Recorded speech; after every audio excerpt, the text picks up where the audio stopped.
ربی حبلی حکما والحقنی بالصالحین واجعل لی لسان صدق فی الآخرین واجعلنی من ورثۃ جنت النعیم اللہم فقہنی فی الدین۔ سورۃ النساء آیت نمبر 43 سے آج ہم اپنے لیکچر کا آغاز کریں گے، اور یہاں پر کچھ مزید احکامات اللہ تعالیٰ کی طرف سے مسلم معاشرے پر نافذ کیے جا رہے ہیں۔ اور حرمت شراب کا پہلا حکم جو آیا تھا سورہ بقرہ آیت نمبر 119 میں، اس میں ایک اس طرح کا حکم آیا تھا کہ شراب کو قطعی حرام قرار نہیں دیا گیا تھا، بس اللہ تعالیٰ نے ایک مبہم سی بات بتائی تھی کہ تم سے پوچھتے ہیں شراب اور جوئے کا کیا حکم ہے، کہو ان دونوں چیزوں میں بڑی خرابی ہے، اگرچہ ان میں لوگوں کے لیے کچھ منافع بھی ہے، مگر ان کا گناہ ان کے فائدے سے بہت زیادہ ہے۔ تو یہ حکم جو تھا یہ شراب اور جوئے کے بارے میں پہلا حکم تھا، جس میں محض اظہار ناپسندیدگی کر کے چھوڑ دیا گیا تھا۔ تو اب شراب کے متعلق دوسرا حکم اس آیہ مبارکہ میں آ رہا ہے۔ اعوذ باللہ من الشیطان الرجیم، بسم اللہ الرحمن الرحیم۔ یا ایہا الذین آمنوا لا تقربوا الصلاة وانتم سکارى حتی تعلموا ما تقولون ولا جنبا الا عابری سبیل حتی تغتسلوا۔ اے لوگو جو ایمان لائے ہو، جب تم نشے کی حالت میں ہو تو نماز کے قریب نہ جاؤ۔ نماز اس وقت پڑھنی چاہیے جب تم جانو کہ کیا کہہ رہے ہو۔ تو اب یہ شراب کے متعلق دوسرا حکم ہے، اور جو پہلا حکم آیا تھا اس میں اللہ تعالیٰ نے محض اس چیز کو ناپسند کر کے بتا دیا تھا کہ اس کے نقصانات زیادہ ہیں، چنانچہ مسلمانوں میں سے ایک گروہ اس کے بعد ہی شراب سے پرہیز کرنے لگ پڑا تھا، مگر بہت سے لوگ ایسے تھے جو ابھی اسے بدستور استعمال کر رہے تھے، حتیٰ کہ بسا اوقات نشے کی حالت میں ہی نماز پڑھنے کے لیے کھڑے ہو جاتے اور پھر نشے کی حالت میں کچھ کا کچھ پڑھ جاتے تھے۔ تقریباً یہ 4 ہجری کی ابتدا میں یہ دوسرا حکم آیا اور نشے میں نماز پڑھنے کی ممانعت کر دی گئی۔ اس کا اثر یہ ہوا کہ لوگوں نے اپنے شراب پینے کے اوقات بدل دیے اور ایسے اوقات میں شراب پینی چھوڑ دی جن میں انہیں یہ اندیشہ ہوتا کہ کہیں نشہ کی حالت میں نماز پڑھنے کا وقت نہ آ جائے۔ اس کے کچھ مدت بعد شراب کا قطعی حکم آ گیا جو کہ قطعی حرمت کا حکم تھا، اور اس کا ہم انشاءاللہ سورہ مائدہ میں مطالعہ کریں گے۔ اور یہاں یہ بات ذہن نشین کر لینی چاہیے کہ آیت میں سکر یعنی نشہ کا لفظ استعمال ہوا ہے، تو اسی لیے یہ حکم صرف شراب کے لیے خاص نہیں، بلکہ ہر وہ چیز جو انسان کے ہوش و حواس کو بیگانہ کر دیتی ہے، انسان کو اس کے ہوش و حواس سے اس چیز سے اجتناب کرنا چاہیے، اور یہ حکم ابھی بھی اسی طرح ہے۔ اور اس میں کوئی شک نہیں ہے کہ نشہ آور اشیاء جو ہیں ان کا استعمال جو ہے وہ بذات خود حرام ہے، لیکن نشے کی حالت میں نماز پڑھنا ایک دوہرا گناہ کا کام ہے اور زیادہ باعث سزا بھی ہے۔ تو اسی بنا پر نبی کریم صلی اللہ علیہ وآلہ وسلم نے یہاں تک ہدایت فرمائی کہ جب کسی شخص پر نیند کا غلبہ آ رہا ہو تو نماز پڑھنے میں اگر وہ بار بار اونگ رہا ہو تو اسے چاہیے کہ وہ نماز کو چھوڑ دے، یعنی کہ نماز ایک اتنی سنجیدہ عبادت ہے اور اتنی عظیم ہستی کے روبرو ہم کھڑے ہوتے ہیں کہ ہمیں اتنا ہوش ضرور ہونا چاہیے کہ ہم جو الفاظ اپنی زبان سے ادا کر رہے ہیں ان کا مطلب کیا ہے، اور ہمیں یہ بھی کوشش کرنی چاہیے کہ ہمیں نماز جو ہم پڑھتے ہیں اس کا کم سے کم ہمیں اردو ترجمہ آتا ہو کہ ہم اپنی زبان سے اپنے رب سے مانگ کیا رہے ہیں۔ اور اسی طرح جنابت کی حالت میں بھی نماز کے قریب نہ جاؤ جب تک کہ غسل نہ کر لو، الا یہ کہ راستے سے گزرتے ہو، اور اگر کبھی ایسا ہو کہ تم بیمار ہو یا سفر میں ہو، یا تم میں سے کوئی شخص رفع حاجت کر کے آئے، یا تم نے عورتوں سے لمس کیا ہو اور پھر پانی نہ ملے تو پاک مٹی سے کام لو اور اس سے اپنے چہروں اور ہاتھوں پر مسح کر لو، بے شک اللہ نرمی سے کام لینے والا اور بخشش فرمانے والا ہے۔ یعنی کہ اب یہاں پہ الفاظ آیا ہے جنابت کا، تو جنابت کے اصل معنی ہے دوری اور بیگانگی کے، اور اسی سے لفظ جو ہے وہ اجنبی بھی نکلا ہے۔ ہم کہتے ہیں نا جنبی شخص ہے، اور اسی سے لفظ اجنبی بھی نکلا ہے۔ اور اصطلاح شرع میں جنابت سے مراد وہ نجاست ہے جو قضائے شہوت سے یا خواب میں آپ کے جسم سے کچھ خارج ہونے کی صورت میں آپ پر وہ جنابت لاحق ہو جاتی ہے، اور اس سے انسان اس جنابت کی وجہ سے طہارت سے بیگانہ ہو جاتا ہے، اس لیے اس کو جنابت کہا جاتا ہے۔ اور یہاں پر جو مسجد میں نہ جانے کا حکم ہے، تو فقہا اور مفسرین میں سے ایک گروہ نے اس آیت کا مفہوم یہ لیا ہے کہ جنابت کی حالت میں مسجد میں نہیں جانا چاہیے، الا یہ کہ اب مسجد کہیں راستے میں ہے اور آپ کا راستہ ہے، مطلب ایک گزرگاہ کے طور پر آپ کو مجبوراً اگر مسجد سے گزرنا پڑ رہا ہے تو آپ مسجد سے گزر سکتے ہیں۔ اور ایک دوسرا گروہ اس سے مراد یہ لیتا ہے کہ اگر آدمی حالت سفر میں ہو اور جنابت لاحق ہو جائے تو تیمم کیا جا سکتا ہے۔ اور رہا معاملہ مسجد کا، تو اس گروہ کی رائے میں جنبی کے لیے یہ لازم ہے کہ وہ وضو کر کے مسجد میں بیٹھے۔ لیکن زیادہ تر جو ہے رائے یہی ہے، اور سب کا اتفاق بھی اسی پر ہے کہ اگر آدمی حالت سفر میں ہو اور جنابت لاحق ہو جائے اور نہانا ممکن نہ ہو تو تیمم کر کے نماز پڑھ سکتا ہے۔ اور یہاں پر آیہ مبارکہ میں جو آیا کہ جب یا تم نے اپنی عورتوں سے لمس کیا ہو، تو اس امر میں بھی اختلاف ہے کہ لمس یعنی چھونے سے کیا مراد ہے۔ حضرت علی، حضرت ابن عباس، ابو موسیٰ عشری، ابی ابن کعب اور سعید بن جبیر جو ہیں، اور متعدد جو ہیں ائمہ، ان کی رائے یہ ہے کہ اس سے مراد مباشرت ہے، اور اسی رائے کو امام ابو حنیفہ اور ان کے اصحاب اور امام سفیان ثوری نے بھی اختیار کیا ہے، اور بعض ائمہ اکرام نے بیچ کا مسلک اختیار کیا ہے۔ مثلاً امام مالک کی رائے یہ ہے کہ اگر عورت یا مرد ایک دوسرے کو جذبات شہوانی کے ساتھ ہاتھ لگائیں تو ان کا وضو ساقط ہو جائے گا اور نماز کے لیے انہیں نیا وضو کرنا ہوگا، لیکن اگر جذبات شہوانی کے بغیر جسم ایک دوسرے سے مس ہو جائے تو پھر اس میں کوئی مذائقہ نہیں ہے۔ اور پھر اللہ تعالیٰ فرماتا ہے کہ اگر تمہیں پانی میسر نہ ہو تو پاک مٹی سے کام لو اور اپنے چہروں اور ہاتھوں پر مسح کر لو۔ تو یہاں پر یہ ہے کہ اگر آدمی بے وضو ہے یا اسے غسل کی حاجت ہے اور پانی نہیں ملتا تو تیمم کر کے وہ نماز پڑھ سکتا ہے، یا پھر اگر وہ مریض ہے اور وضو یا غسل کرنے سے اس کی بیماری بڑھنے کا اندیشہ ہو تو اس صورت میں پانی موجود ہو تو بھی وہ تیمم کر کے نماز پڑھ سکتا ہے۔ اور تیمم کے معنی ہے قصد کرنے کے، مطلب یہ ہے کہ اگر پانی نہ ملے یا پانی ہو اور اس کے استعمال سے بیماری بڑھنے کا خدشہ ہو تو پاک مٹی کا قصد کر لو۔ اور تیمم کے طریقے میں فقہا کے درمیان اختلاف ہے۔ ایک گروہ کے نزدیک تیمم کا طریقہ یہ ہے کہ ایک دفعہ مٹی پر ہاتھ مار کر منہ پر پھیر لیا جائے اور پھر دوسری دفعہ ہاتھ مٹی پر مارے اور کونیوں تک ہاتھوں کو پھیر لیا جائے۔ اور امام ابو حنیفہ، امام شافعی، امام مالک اور اکثر فقہا کا یہی مذہب رہا ہے، اور صحابہ و تابعین میں سے حضرت علی رضی اللہ تعالیٰ عنہ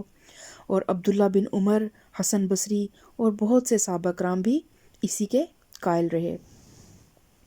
اور تیمم کے لیے یہ ضروری نہیں کہ زمین پر ہی ہاتھ مارا جائے، اس غرض کے لیے ہر گرد آلود چیز سے اور ہر وہ خشک چیز جو اجزائے ارضی پر مشتمل ہو، جیسے ایون اگر کسی ٹیبل ہے کوئی اور اس کے اوپر گرد پڑی ہے تو آپ اس گرد سے ہی، اگر آپ کو اور کہیں مٹی نظر نہیں آ رہی تو آپ اس گرد سے ہی اپنے ہاتھوں پر آپ نے ہاتھ پھیرنا ہے مٹی پر، اور اپنے چہرے کا، اور پھر اس کے بعد دوبارہ اپنے ہاتھ بازوؤں کا مسح کر لینا ہے، ہاتھوں کا، کونیوں کا۔ تو اب بعض اوقات لوگ اس چیز کو سوچتے ہیں اور سوال اٹھتا ہے کہ ایک ہمارا جسم اندر تک ناپاک ہوا ہے، ہم واش روم گئے ہیں یا ہم جو بھی ہمارا ساتھ معاملہ ہوا ہے، تو اس طرح مٹی سے ہم کس طرح پاک ہو سکتے ہیں؟ تو حقیقت یہ ہے کہ اللہ تعالیٰ نے جب یہ حکم دیا، جب یہ اللہ پاک نے ایک رخصت عنایت فرمائی، تو ساتھ ہی اللہ تعالیٰ نے کیا فرمایا؟ ان اللہ کان عفوا غفورا، کہ بے شک اللہ نرمی سے کام لینے والا اور بخشش فرمانے والا ہے۔ تو اللہ تعالیٰ، ہمارا دین بیسیکلی آسانی فرمانے والا دین ہے، آسانی کرنے والا دین ہے۔ ہماری شریعت آسان ہے، اس طرح کی ہے کہ ہم اس پر کسی بھی حالت میں، جو بھی حالات چل رہے ہوں، ہمیں اپنے رب سے رابطہ کرنے میں کوئی رکاوٹ نہ ہو۔ ہمارے لیے اللہ تعالیٰ ہر وقت وہ ہمارے لیے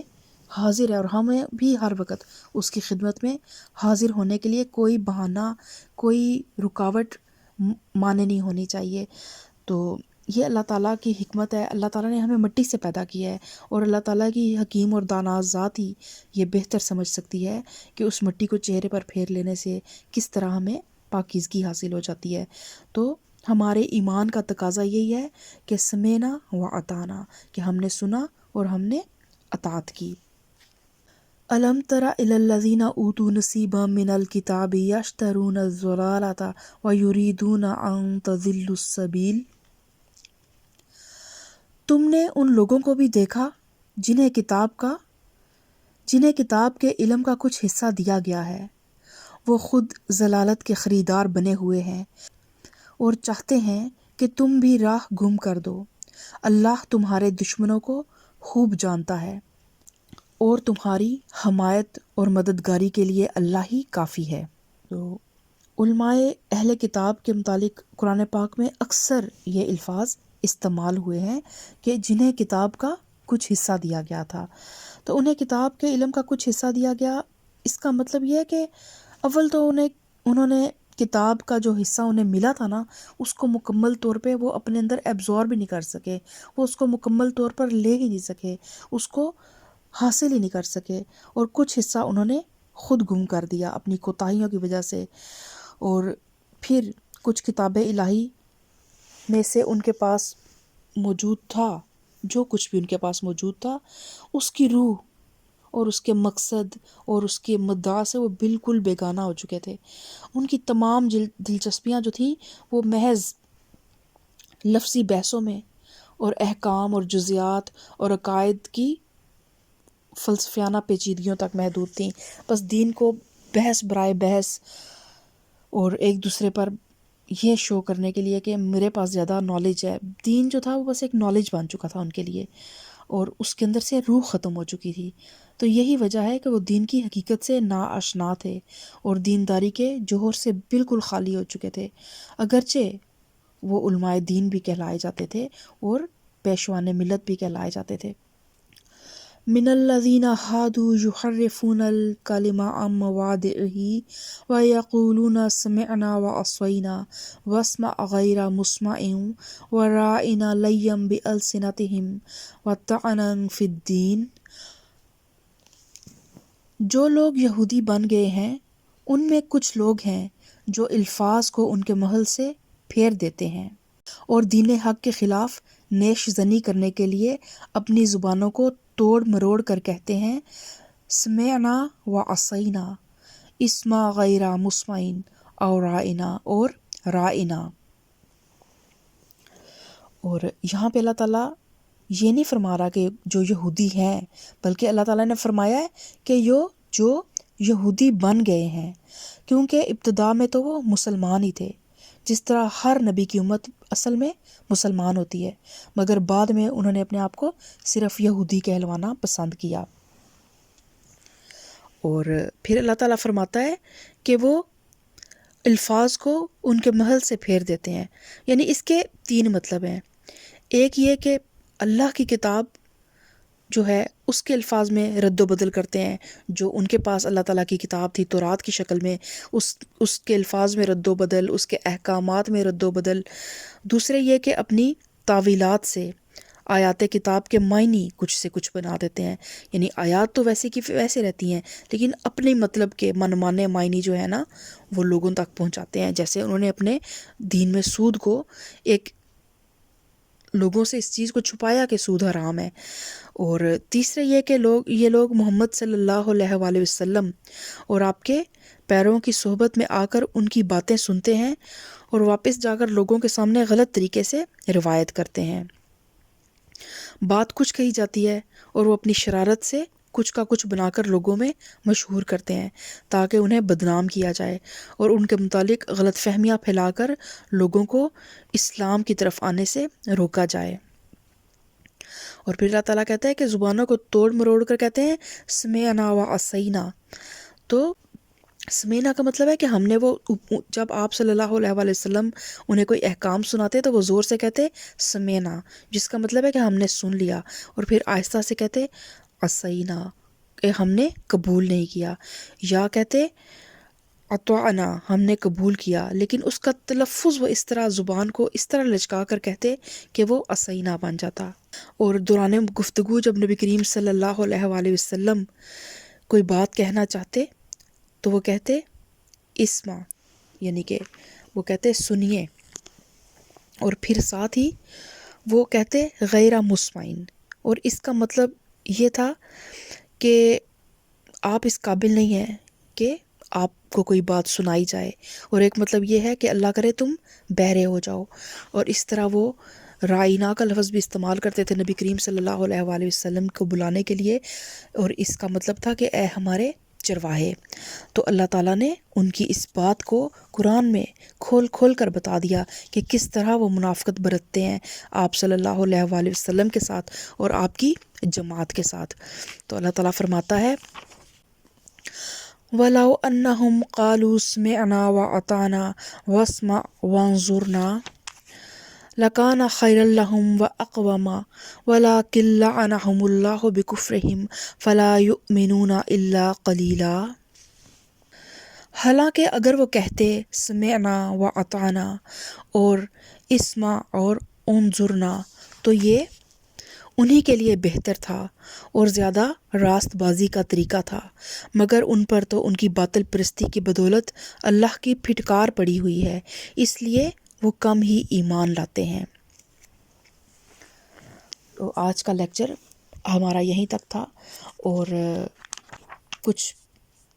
حصہ قرآن کا گزرتا ہے تو پھر اللہ تعالیٰ ہمیں جھنجھوڑنے کے لیے، ہمیں جگانے کے لیے اہل کتاب کا، ان لوگوں کا ذکر کرتا ہے جنہیں پہلے اس منصب امامت سے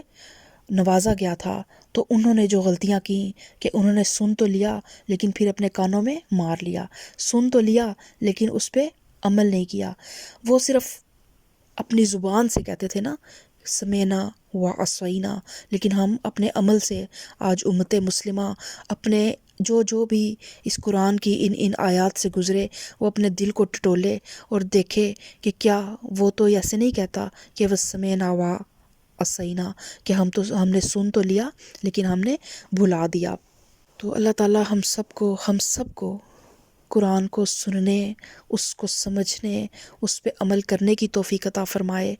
اللہ تعالیٰ امت مسلمہ اس وقت جن فتنوں میں گھری ہوئی ہے، امت مسلمہ اس وقت اس بکری کے بچے کی طرح ہو چکی ہے جو بارش میں بھیگا ہوا بالکل تنہا کھڑا ہے، اور کسی بھی وقت درندے جو ہیں وہ اس کو دبوچ سکتے ہیں. تو اللہ تعالیٰ ہمیں قرآن سے جوڑ دے، اور اللہ تعالیٰ ہمیں ہمارا کھویا ہوا ایمان ہمارے دلوں میں ہمیں واپس لوٹا دے، اور اللہ تعالیٰ ہمیں ہمارے جو ایمان کا نور ہے اس سے ہمارے قلب کو منور کر دے، اور اس دنیا میں بھی ہمارے لیے عزت کا سامان کرے اور اس آخرت میں بھی ہمارے لیے عزت کا سامان کرے. ربنا اتمم لنا نورنا واغفر لنا انک علی کل شیء قدیر.